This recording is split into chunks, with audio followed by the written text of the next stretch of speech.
Halo semuanya, assalamualaikum warahmatullahi wabarakatuh. Kenalin, aku Hikmatul Uyun. Teman-teman di sini bisa panggil aku Uyun. Jadi aku merupakan lulusan dari SMA Al-Falah Surabaya angkatan 2014. Jadi lulusannya tahun 2014 ya. Nah, pada kesempatan kali ini, alhamdulillah, aku diberi kesempatan oleh salah satu ustadzah di antara kalian. Ya, beliau merupakan wali kelasku pada kelas berapa ya? Kok aku lupa ya? Kayaknya kelas 11 atau kelas 10 ya? Maaf ya ustadzah, aku lupa. Pokoknya ustadzah ini ustadzah favoritku dan ustadzah wali kelasku. Dan aku diberi kesempatan buat memberikan sedikit sharing dari cerita kalian. Nah, temanya apa kemarin waktu aku tanya sama ustadzah itu bingung, karena temanya terserah aku. Nah, aku juga agak bingung nih, aku mau cerita apa ke adik-adik sekalian. Teman-teman ya, biar lebih enak. Kalau adik-adik kesannya kayak aku lebih tua gitu. Oh ya, tadi aku cuman nyebutin lulusan ya, tahun 2014. Nah, setelah lulus dari SMA Al-Falah, alhamdulillah, sekarang aku sudah mendapatkan gelar sarjana keperawatan di Fakultas Kedokteran Universitas Brawijaya di Kota Malang. Tentunya teman-teman mungkin pada penasaran juga di UB seperti apa sih. Nah, kalau semisal kalian kepo dan pengen tahu, monggo bisa langsung DM lewat Instagram ke aku ya. Nah, saat ini kenapa nih aku pakai baju seragam putih-putih ini? Nah, ini merupakan baju seragamku saat profesi. Jadi, ketika lulus sarjana keperawatan, saat ini harus menjalani program pendidikan klinik. Jadi sebelum bisa praktek rumah sakit diwajibkan harus klinik di rumah sakit.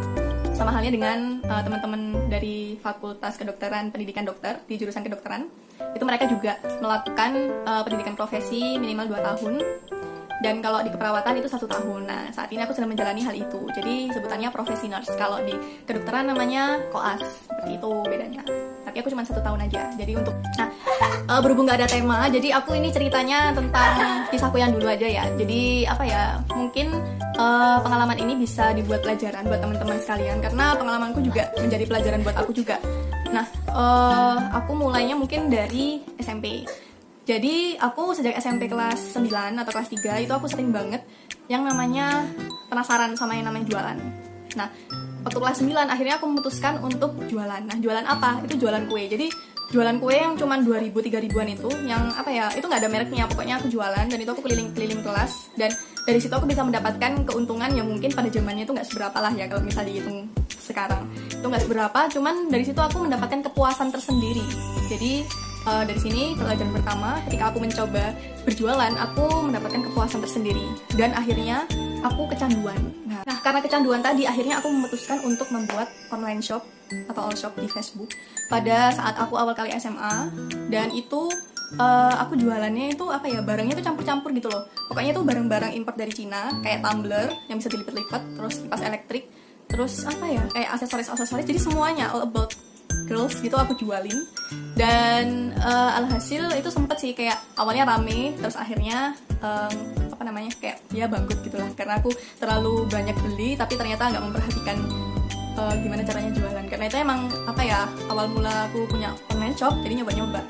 Nah, setelah itu kelas 10 SMA.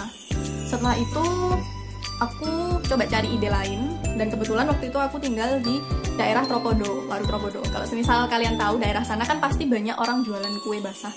Entah kue basah, kemudian nasi kotak yang ada di Mika gitu, terus ada kayak apa ya, kue basahnya tuh ada manis, asin, itu lengkap banget adanya. Aku memutuskan dan meminta mamaku untuk, "Mah, gimana kalau semisal aku jualan kue?"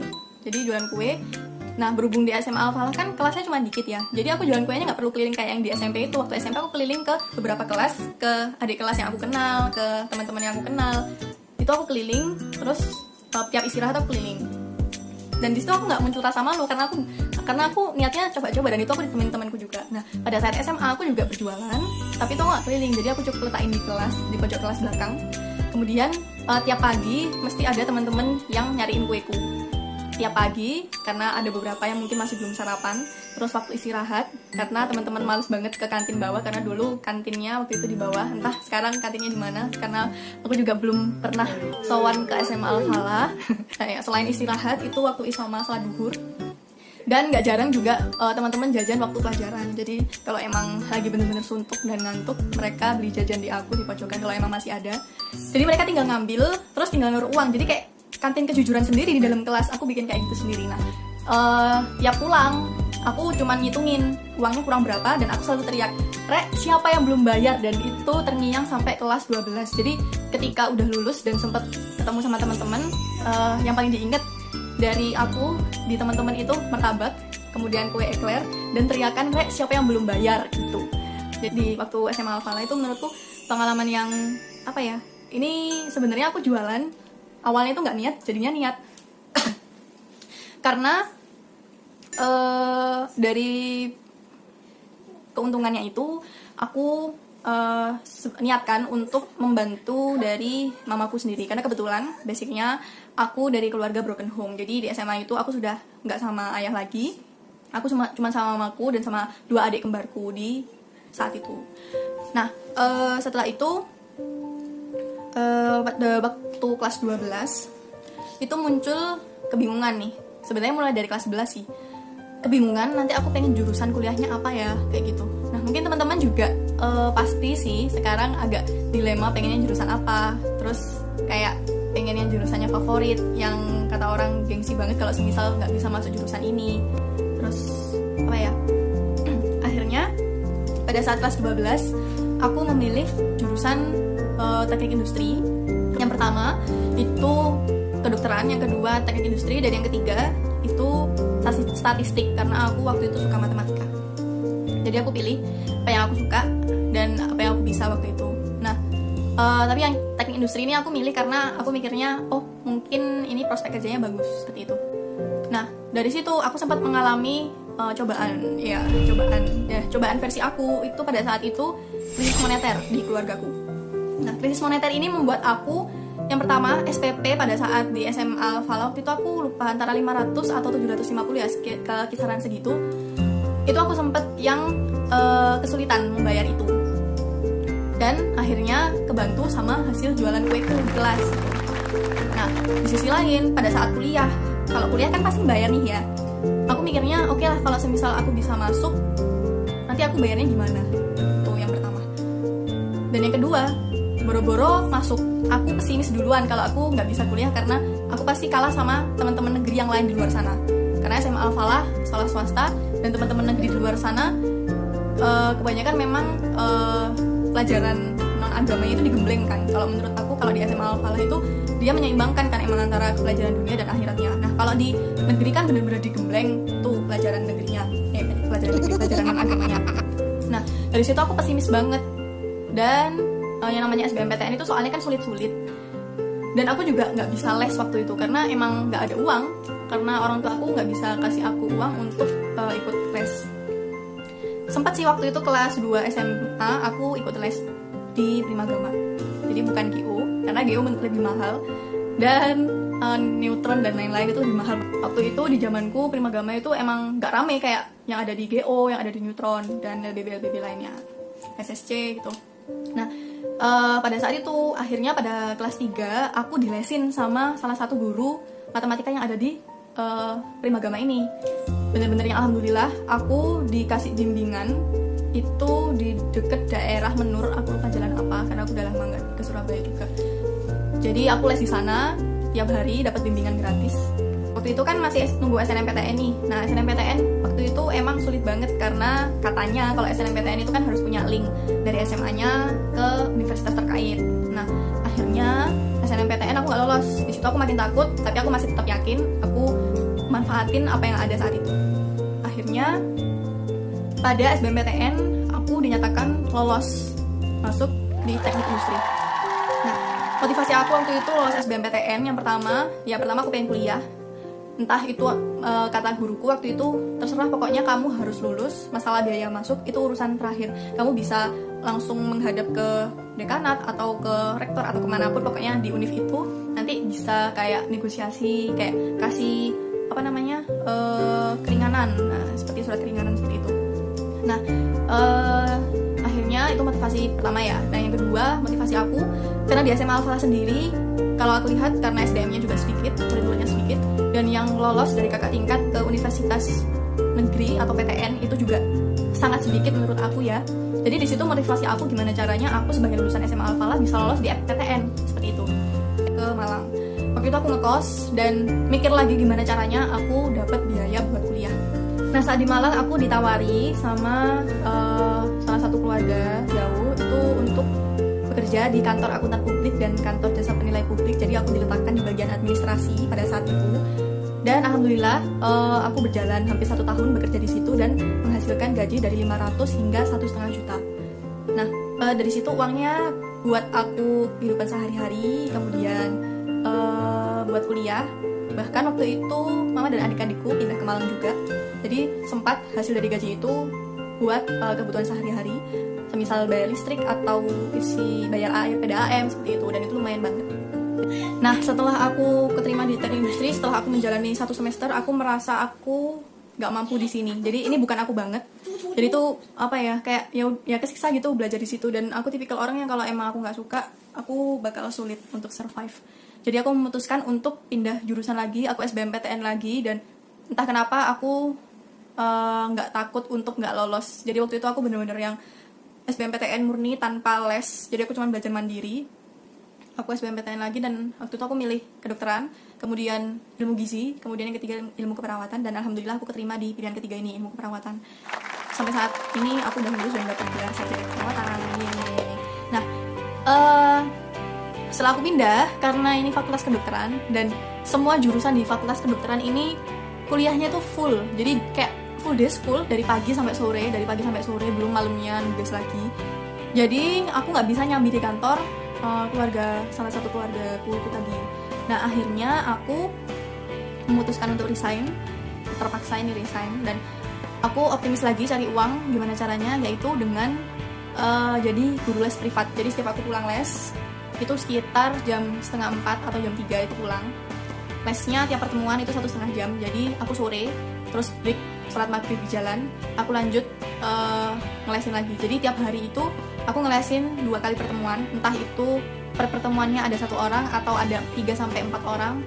Itu nanti pindah-pindah wilayah juga. Jadi aku membutuhkan waktu sekitar 1,5 kali 2, 3 perjalanan mungkin 1 jam, jadi 4 jam. Jadi itu Senin sampai Jumat, kemudian Sabtu libur, Minggu lagi. Jadi Minggu sampai Jumat itu membutuhkan waktu 4 jam tiap harinya. Nah, akhirnya entah kenapa aku itu optimis banget bikin flyer atau brosur itu ke masing-masing sekolah. Jadi tiap ada jam sekolah pulang, aku mampir ke situ ngasih flyerku tadi untuk menawarkan diriku sebagai guru les privat kepada semua siswa yang pulang pada saat itu dan semua wali murid yang lagi jemput. Dari situ alhamdulillah aku mendapatkan 1 atau 2 murid awalnya, kemudian berkembang dari tetangga ke tetangga. Itu jadinya aku bisa ngelesin tiap hari kecuali hari Sabtu, karena itu hari Sabtu me time buat aku. Dan penghasilanku pada saat itu, waktu itu aku dapat uang berapa ya, mungkin 200 apa 400 ribu gitu tiap bulan. Hingga pada puncaknya, pada saat rame tiap hari ngelesin, itu aku bisa dapat penghasilan 2,5 juta. Alhamdulillah, itu dengan jeripaya aku sendiri aku bisa mendapatkan uang ya aku waktu itu menurutku besar buat aku, karena dengan pendidikan lulusan SMA dan masih kuliah dan jadi guru privat udah bisa dapat uang 2.500.000, itu sangat alhamdulillah buat aku. Jadi itu buat kebutuhan sehari-hari, ya air, listrik, makanan, kemudian buat uang semesterku dan uang kebutuhan kuliahku. Nah, oh ya, tadi aku belum cerita kalau awal kali aku masuk itu di universitas pasti ditanyain kan kayak tolak ukur dari keluarganya itu mampunya seberapa. Jadi nanti kita bakalan dinilai, anak ini mampunya UKT-nya sekian. UKT itu SPP ya.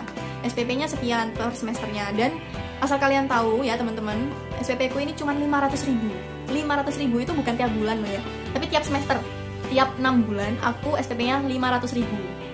Nah, ini apa ya, buat teman-teman juga motivasi kalau memang kalian, tapi kemungkinan kalian tidak ada yang ini ya krisis moneter ya, tapi entah kalau memang ada, kalian nggak usah khawatir karena nanti bakal ada sejenis keringanan seperti itu. Nah, jadi 500.000 itu golongan 1, kalau golongan 0 itu bidik misi, kemudian golongan 2, 3, sampai 5 kalau nggak salah. Nah, lanjut, tadi aku cerita tentang guru les privat ya. Nah, terus akhirnya Itu aku berjalan dari tahun 2015 sampai 2018 dan aku stop gara-gara aku ikut duta-dutaan. Nah, kenapa aku ikut duta-dutaan waktu itu?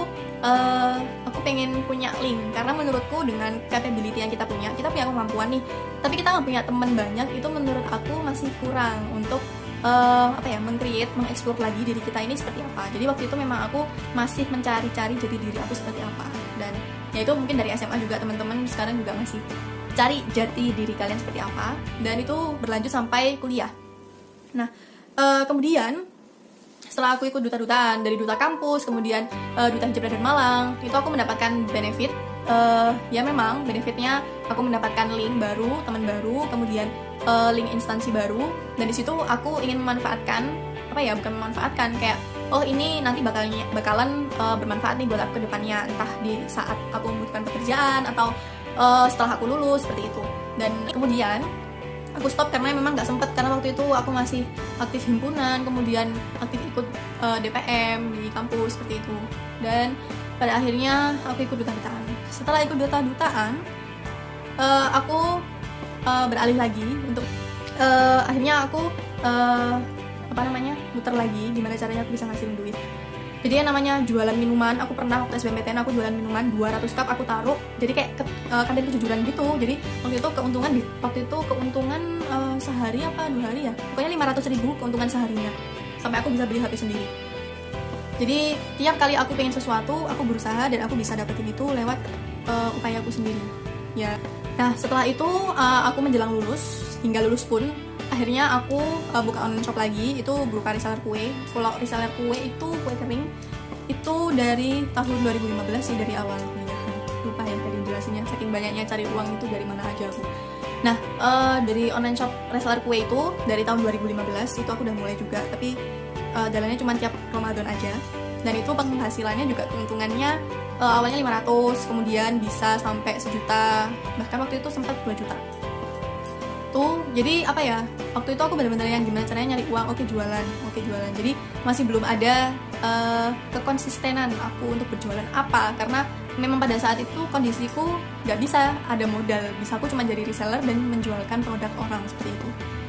Jadi dan aku lebih condong bisa untuk menawarkan jasaku berupa menjadi guru privat seperti itu.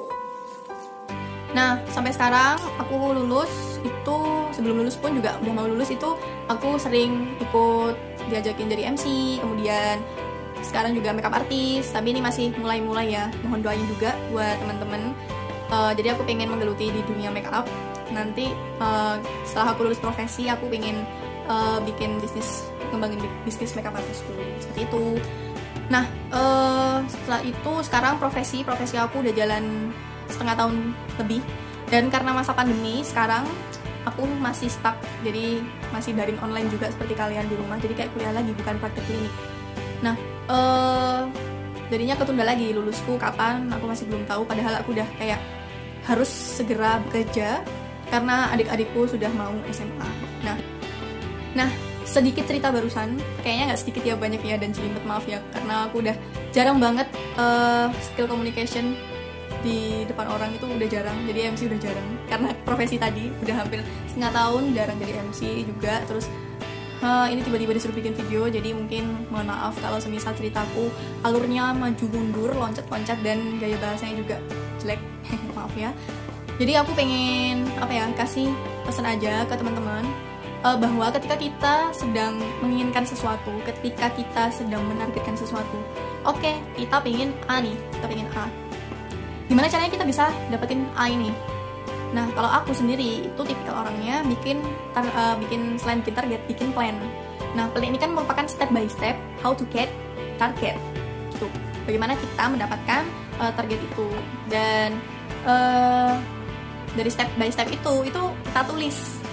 Karena secara nggak langsung aku sempat menulis mind mapku. Pada saat itu aku ospek di tahun pertama di teknik industri, tapi itu di universitas, ospek universitas. Disuruh bikin mind map selama 5 tahun ke depan seperti apa pengennya, dan akhirnya aku menemukan seperti ini. Jadi aku bikin kayak mind maps tapi mini book gitu. Entah kenapa aku bisa sekreatif ini. Jadi ini isinya tentang my life, mapping. Oke. Bentar, ini ada tulisannya kok. Aku buka dulu. Nih. My life mapping. Ini nama aku Hikmatul Uyun dan ini masih ada tulisan teknik industri. Blur ya. Oke, masih nggak blur karena ini bukan kamera. Ini dari HP ya, sorry.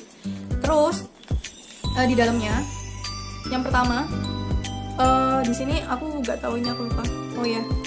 Jadi aku menuliskan adaptasi lingkungan. Jadi ini mind map ini merupakan stepku selama 5 tahun ke depan seperti apa. Nah, aku menuliskan di sini adaptasi lingkungan. Adaptasi lingkungan baru, kegiatan baru, jam atau waktu aktif yang baru harus bisa saya kendalikan agar semuanya teratur. Nah, di sini berarti aku pengen teratur, organize. Jadi aku pengen orangnya organize, jadi aku selalu menulis apa saja yang ingin aku kerjakan, apa saja yang ingin aku capai, seperti itu. Kemudian di sini ada tulisan administrator office. Administrator office. Nah, di sini kebetulan di SWAT ada kantor akuntan publik milik Pak D. Saya ditawarkan kerja di situ jadi administrator. Awalnya belajar dulu sembari atur waktu dan yang fleksibel. Jadi ini poinnya adalah mengatur waktu. Kemudian scholarship. Jadi aku pengen dapat scholarship nih. I must get it. Jadi aku tulis I must get it. Selain gak mau membebani ortu, siapa tahu ada beasiswa dengan kontrak kerjaan yang cocok setelah lulus nanti. Cari kerja itu sulit kata orang walau lulusan PTN. Jadi aku sempet banget. Jadi dari awal itu aku udah mikir lulus PTN itu PTN mana yang gampang buat cari kerja. Aku udah mikir dari awal seperti itu. Ya mungkin diantara kalian ada yang sudah berpikir.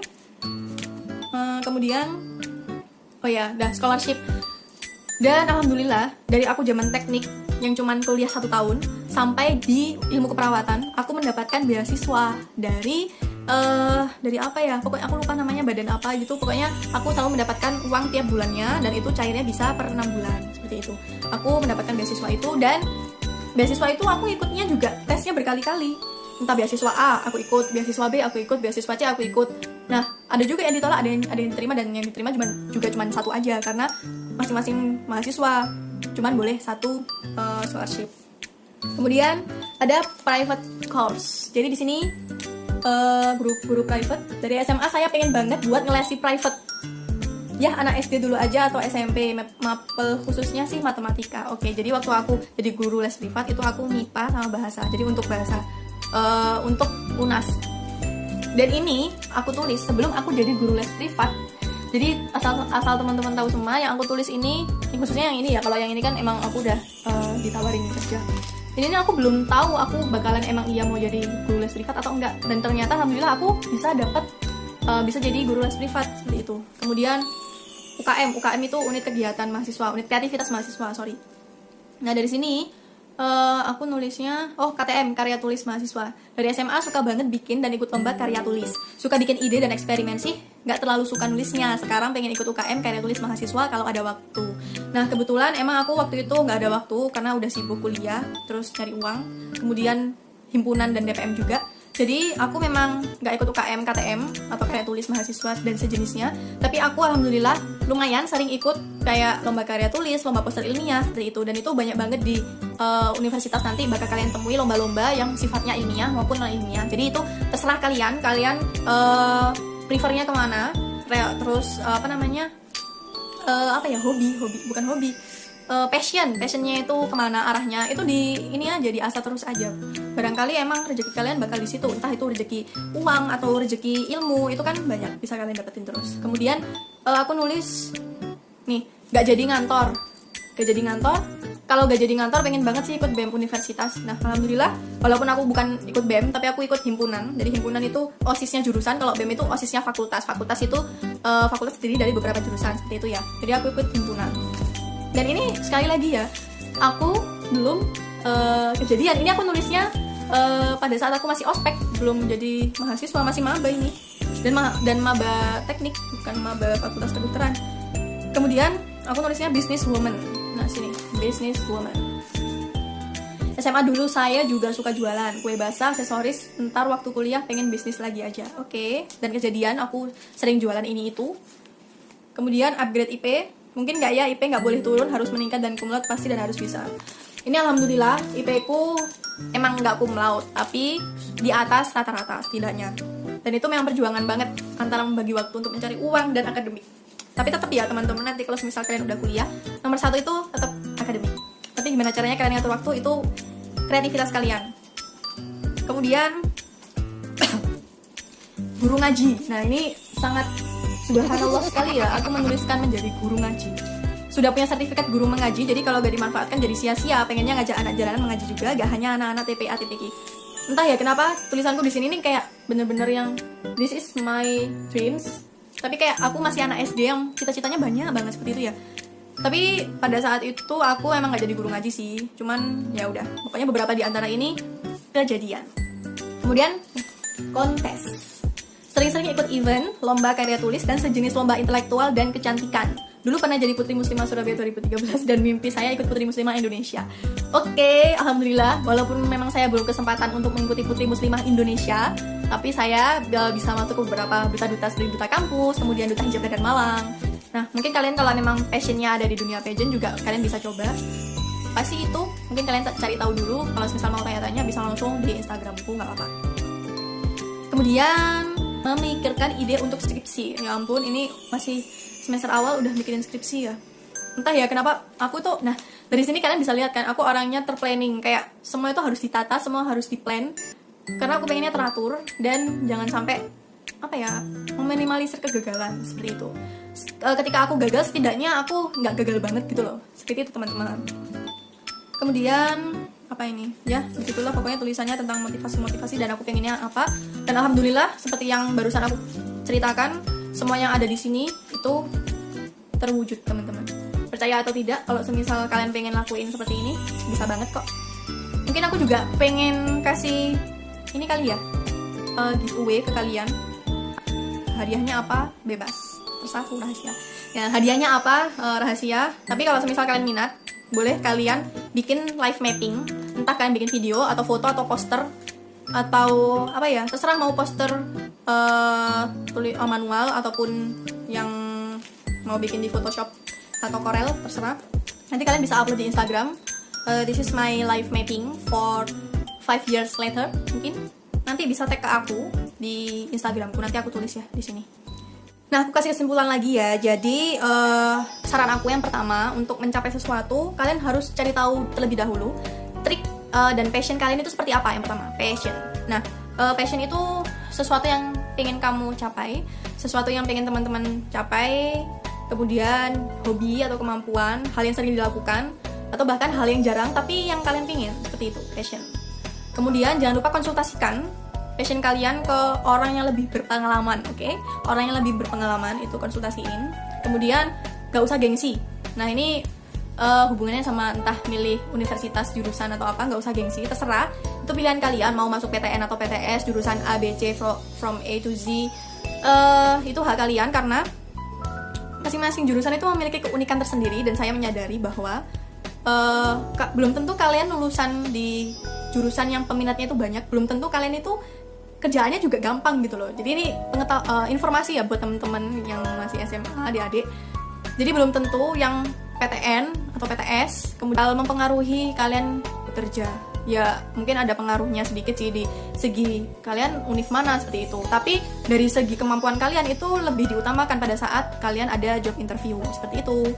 Kemudian asah kemampuan kalian. Tadi kalian kalau udah nemuin passion, kalian juga harus mengasah kemampuannya. Karena misal kalian memang kemampuannya ini bisa menyanyi, ya udah itu dikembangin terus dan cari peluangnya di mana dan kapan dan bagaimana kalian harus bisa mengembangkan bakat kalian di menyanyi itu. Dan yang terakhir, jangan pernah berhenti mencoba, karena setiap kali kalian berhenti mencoba, maka di situ kalian juga bakal gagal. Karena kalau semisal kalian nggak bakal mencoba, kalian nggak bakal tahu suksesnya kapan, seperti itu. Jadi kalau semisal teman-teman mau sharing atau mau tanya-tanya seputar dunia perkuliahan atau di ilmu keperawatan, fakultas kedokteran ataupun jurusan lain yang memang aku tahu dan mungkin paham, bisa langsung kalian tanya ke aku. Mungkin kalian yang kepo-kepo bisa langsung tanya ke aku, nggak apa-apa. Jadi aku open kok. Ya sekali lagi, karena sekarang lagi pandemi, aku harap buat teman-teman jangan lupa tetap jaga kesehatannya, jaga kondisinya, itu dari makanan, kemudian dari kebersihan, jangan lupa untuk cuci tangan 6 langkah menurut WHO, dan jangan lupa diatur pola pikirnya supaya jangan sampai stres, karena stres ini mempengaruhi imun tubuh kalian. Salam buat keluarga yang ada di rumah, tetap jaga kesehatan, stay at home, semisal kalian nggak ada kepentingan di luar, ya udah nggak usah keluar, kecuali kalian butuh beli makanan atau ngambil uang di ATM. Jadi sekian dari aku, semoga bermanfaat buat teman-teman. Mohon maaf bila ada salah kata. Makasih banyak atas kesempatannya, karena udah dikasih kesempatan buat sharing ke teman-teman, ke adik-adik. Semoga bermanfaat dan bisa mengambil hikmah yang apa yang aku telah sampaikan barusan. Maaf juga kalau misalnya ada salah kata. Dan ceritanya ini kayak apaan sih nih ceritanya ya. Semoga ini buat pembelajaran aja, entah buat aku atau buat teman-teman adik-adik sekalian. Baik, sekian dari aku. Wassalamualaikum warahmatullahi wabarakatuh. Sampai jumpa.